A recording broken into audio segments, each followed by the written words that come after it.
여러 가지 예. 논란이 있을 수 있는 정말, 주제이기 때문에 정말 굉장히 오래된 주제이기도 하고 예. 핫하고 민감한 주제이기도 하고.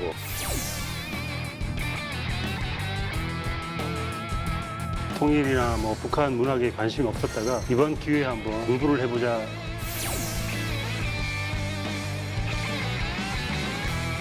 무겁게 말고 대중적으로 인문적으로 얘기를 풀어내는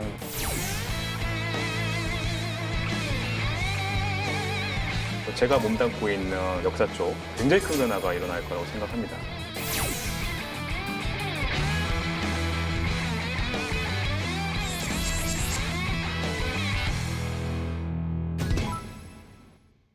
자, 도시 얘기를 하다 보니까 이제 자연스럽게 공간에 대해서 얘기를 좀 나눠볼까 하는데요. 자, 분단하면은 가장 먼저 떠오르는 상징적인 공간이 있죠. 바로 비무장지대라고 하는 DMZ. 예, 그야말로 남북뿐만 아니라 온 세계의 힘과 기대감까지 작동하는 공간입니다. 그야말로 무한한 가능성의 공간이라고도 할 수 있을 것 같은데요. DMZ에 혹시 가보셨던 분 계신가요? 저는 아까 뭐 말씀드렸듯이 예. 뭐 한번 몇 번 가봤습니다. 사실 저는 개인적으로 그렇게 생각해요. DMZ는 우리 현대사의 가장 비극적인 아픔이 집약된 곳이잖아요. 이전까지는 전쟁이라고 하면 전선에서 군인들끼리 싸우고 양쪽의 민간인들은 안 지냈는데 이게 전선이 완곡하는 바람에 민간인 대 민간인의 전쟁으로 번져서 사실상 그 적대 감정이 더 심화될 수밖에 없어요. 거긴 또 뭐 이념간의 갈등도 그렇죠. 그러다 보니까 DMZ는 그 모든 것을 사실 응축하고 있는 정말 비극적인 공간인데 그런 비극적인 공간을 두고 이런 말씀을 드는 것은 참 송구스럽습니다만 만약 남북한의 긴장이 완화되고 평화의 무드로 간다면 DMZ가 앞으로 우리 100년을 먹여 살릴 수 있는 굉장히 대표적인 어떤 굉장히 문화자원, 관광자원이 될 거라고 봅니다. 저 같은 경우는 이제 그 한국 쪽에서도 가봤고 이제 북쪽에서도 가봤는데 기분 희한하죠. 왜냐면은 그거 넘으면은 이제 한국이 뭐 넘으면 북한이고 이제 하기 때문에 사실 거기서 이제 느껴지는 이제 만감 뭐 넘어가 볼까 이제 뭐 김정은 위원장이랑 뭐 문재인 대통령께서는 뭐 왔다 갔다 하셨지만 그런 어떤 막 충동이라고 하는 것도 있고 사실 뭐 그 역사의 현장에 와 있다라고 하는 어떤 그 무게감은 분명히 있는 것 같아요. 어떤가요? 이렇게 조용한가요? 조용하죠. 조용하고 거기 왜 회담장 있잖아요. 회담장 네. 들어갈 수 있고 그 뭐 마이크 선이 뭐 그 분계선이다 막 이런 얘기를 하는데 굉장히 그 실감이 오히려 안 나죠. 이게 진짜 우리가 분단이 맞나? 이거 너무 그냥 편하게 느껴지는 게 되겠구나라는 부분에서 이제 되게 신기했고 또 한편으로는 이제 저 같은 경우는 이제 주변에서 이제 건축하는 외국 애들이 이렇게 한국에 많이 방문을 하는데 정말 신기한 게 모든 그 한국을 방문하는 제 외국 친구들은 DMZ를 갑니다. 그러니까 걔네들 입장에서는 한국 오면 한국을 알고 싶으면 가는 곳이라는 거를 이제 보면 오히려 저는 그래서 한국 사람들이 조금 관심을 갖고 한번 가보는 건 중요한 것 같아요. 아까 말씀하셨지만 거기 갔을 때 진짜로 그 느껴지는 어떤 그 체감하는 이성적으로가 아니라 감성적으로 체감하는 부분이 각자 다를 텐데 그게 다 소중한 것 같거든요. 그래서 가보는 걸 저는 적극 추천합니다. 사실 뭐 70년 가까이 이제 거의 아무나 들어갈 수 없는 지역이기 때문에 굉장히 자연 보존 상태가 또 대단할 거라는 생각은 누구나 또 하게 되는 건데 사실 DMZ 하면은 꼭 떠오르는 게 이제 독일의 네. 예, 그리네스 반트라는 지역이 있잖아요. 역시 이것도 완충지대로 설정되어 있는 자연을 그대로 좀 보존하면서 사실 영어로 하면 그린벨트잖아요. 예, 예. 근데 그거 뭐 폭이 뭐 한 뭐 몇백 미터밖에 안 되죠. 우리는 길잖아요, 대신. 길지만 이제 우리는 4km. 그게 이제 아래 위로 예. 2km인데 예. 거기는 이제 폭은 굉장히 좁은데 이제 길이가 1,400km. 1,400km죠. 예. 그린스발트 생각을 하면 거기가 사실 보존함으로써 사람들이 볼 수 있게 만들어 두었잖아요. 우리도 거기에서 개발을 하려고 하는 순간 이건 돌이킬 수 없기 때문에 보존하되 누군가가 볼 수 있게 만들어준 시스템을 생태공원. 네, 그래서 이번에 이제 GP를 폭파하기로 했을 때도 굉장히 반대가 많았죠. 이게 굉장히 좀 너무 근시안적인 시선이다. 그 GP 자체가 하나의 현대사 박물관 역사 기록인데 그것을 파괴시킨다는 건 좀 문제가 있고 저는 그런 또 주장을 했습니다. 이 철조망 자체를 양쪽의 철조망 자체도 보존해야 된다.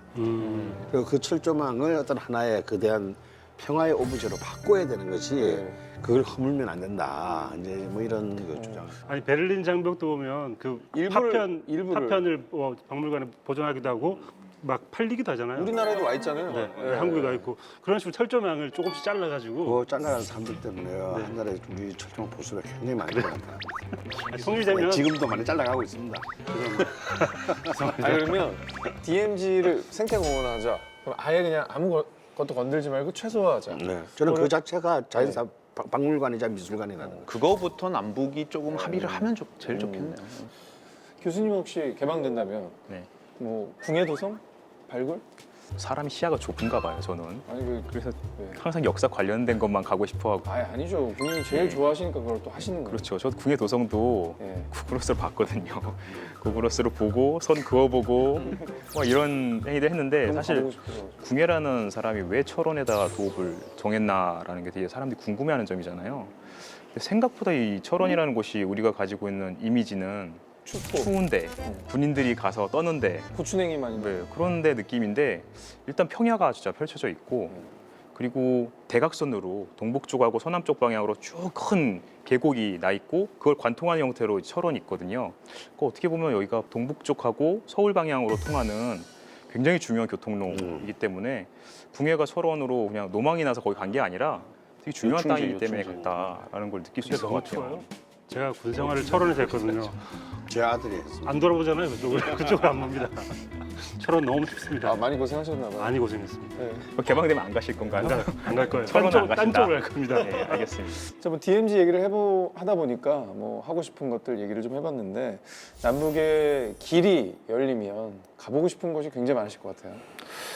물론 이제 그 여러분들께서 뭐 그 많이 가보고 싶어 하시는 뭐 평양, 뭐 개성 당연히 가보고 싶고, 근데 이제 함흥하고 청진을 저는 가보고 싶더라고요. 그러니까 저는 청진 같은 경우는 이제 그 굉장히 공업도시로 알려져 있고 거기가 요즘에 시장이 어마어마하게 많이 생겼다 그러더라고요. 그래서 그 도시의 변화가 엄청 그 다이나믹하게 이제 이루어지기 때문에 한번 가보고 싶은 게 있고, 또 함흥 같은 경우는 이제 그 올해가 이제 건축하시는 분들은 아시겠지만 그 바우하우스 100주년입니다. 그러니까 바우하우스라고 하는 게 독일에서 시작된 어떤 건축 운동 같은 건데, 그 운동이 이제 그 점점 동진해가지고 러시아도 가고 해서 실제로 북한까지 들어옵니다.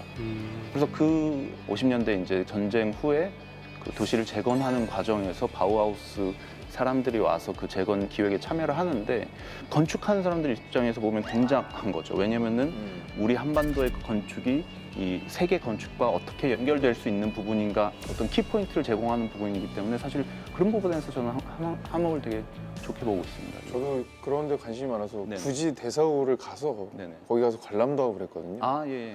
근데 이제 우리 학생들도 직접 함흥만 가게 되면 그렇죠. 그런 역사 그럼 공부를 할 수 근대 있고. 건축의 시작이라고 맞습니다. 하는 그 바우하우스의 어떤 영향을 직접 받은 네네네. 그런 건축물들을 볼 수가 있는 거군요. 네, 맞습니다. 저는 뭐 인간이 속되기 때문에 네. 이렇게 뭐 고귀한데 이런 데 가고 싶은 마음이 없고요. 네. 소설가는 결국 인간의 마음이 궁금한 거니까 욕망이 직결되어 있는 곳, 어디?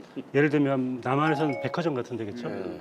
그런 데가 있다면 꼭 가보고 싶은데, 실제 북한의 백화점이나 뭐 마트가 얼마나 욕망이 집결되어 있는지 모르겠지만 그런 비슷한 공간, 아니면은 그 잘 모르겠지만 거기에도 젊은이들이 있고 힙플레이스가 있을 것 같단 말이죠. 어딘가 뭐 클럽 가 비슷한 뭔가 모여 노는 곳, 무도장. 그런 식의 뭐 어떤 곳, 그런 데가 있다면 꼭 가보고 싶어요. 그들이 어떻게 노는지, 어떻게 욕망을 분출하는지. 근데 한 번도 그런 곳이 있다고 분명히 어떻게 해서든지 이렇게 사실 나왔을 것 같은데. 다큐멘터리 한번 본 것 같아요. 그게 놀지 젊은이들이 않을까? 모여서. 걔들도 네. 놀 텐데 어딘가 있을 거란 거기서 말이죠. 어디선가 듣기로, 그러니까 그 북한도 술에 굉장히 관대하답니다. 그래가지고 술 엄청 먹고 이러기 때문에 분명히 그런 데가 그래요. 존재할 거예요. 지하에서 먹나 술을? 지하에 가가지고 이렇게. 거기 가면 춤추면서 막 먹고 있지 않을까요? 예. 저는 개인적으로 서점도 궁금해요. 아, 저 동남서점 가보고 예, 싶어요. 예. 네. 아내와 서점이 하는 있을까요? 동네 서점 북한에? 같은 게 있다고 하고요. 서점이 하나씩 있는데 거기는 문제는 이제 서점이 있는데 책이 없는. 그러니까 수교한 국가들의 책은 또 번역이 또 돼서 들어올 테니까. 네.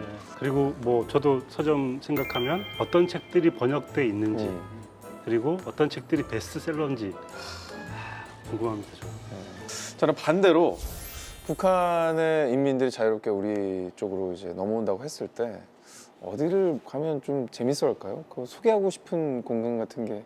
저는 제가 박물관을 좋아하기 때문에 네. 박물관을 제가 좋아하는 이유는 가장 효율적으로 시간과 공간을 압축해 놓은 곳이에요. 그러니까 무언가를 공부하려고 할 때 그 관련된 자료들이 다 모여 있는 곳이거든요. 그래서 저는 박물관을 좋아하는데 북한 사람들도 마찬가지지 않을까요? 우리도 박물관에도 함께 아 그렇죠. 가야죠.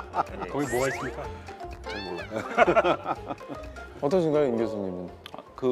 이제 모시고 온다고 하면 저 같은 경우는 아까 이제 그 작가님께서도 어떤 욕망이 이렇게 막 응집돼 있는 곳을 말씀을 하셨는데 그런 거 비슷한 맥락으로 막 홍대학 이런데 혹시 이제 만약에 이제 대학생들이 온다고 하면 이제 북의 대학생들이 온다고 하면 홍대 앞에 막 그 새벽 막 금요일 새벽 서너 시 막 그런 데 가면 진짜 신세계를 에너지가 볼 거- 자주 가시는 딱 그 아니요, 가게인데. 자기의 생활이 반영이 되는 것 같아요. 아닙니다. 재직하시는 학교니까 네네네. 밤늦게 그러니까 연구하시고 연구하다가 이제 그 퇴근할 꼭 때 금요일만 가끔 밤늦게 그러니까요. 일어나시는군요. 이게 그렇게 되다 보니까 이제 그 데리고 가고 싶은데 문화 충격 엄청 네, 문화 오겠다. 충격이라고 하는 게 왜냐면 저희가 가도 문화 충격입니다. 그거는. 저는 네. 그 코스로 고시한테도 좋지만 토요일, 일요일 아침 7시, 8시도 되게 좋거든요. 네네네. 토하는 흔적과 그렇죠. 전날의 광기가 남아있는 그 맞습니다. 공간도 그래도 이제 그 청소하신 분들이 이미 진짜 나와서 청소하시고 엄청난 계시고. 종량제 봉투. 네네네. 저도 뭐 에너지를 느낄 수 있는 다양한 젊은 장소나 뭐 그런 거 동대문 새벽 시장 뭐 이런 것도 생각을 그런 거 해봤거든요. 좋죠. 예. 근데 저한테 기회를 주신다면 제 고향이 이제 울산이라서 울산에 저희 아버지가 근무하시는 조선소 변화 한번 싹 한번 보여드리고 싶어요. 그 엄청난 크기 유조선이나 막 이런 애들 가보면 제 친구들 와서 막 놀라고 갔거든요. 압도적이죠. 예. 네. 울산이 그 나름의 상징성 있지 않나요? 약간 한국의 어떤 공업의 상징성 같은 게 있잖아요. 뭐 아주 대표성을 지니고 있죠. 청진 같은 거죠. 청진 같은 거죠. 울산, 네. 저희 북한에 그런 말씀도 해줄 수 있을 것 같아요.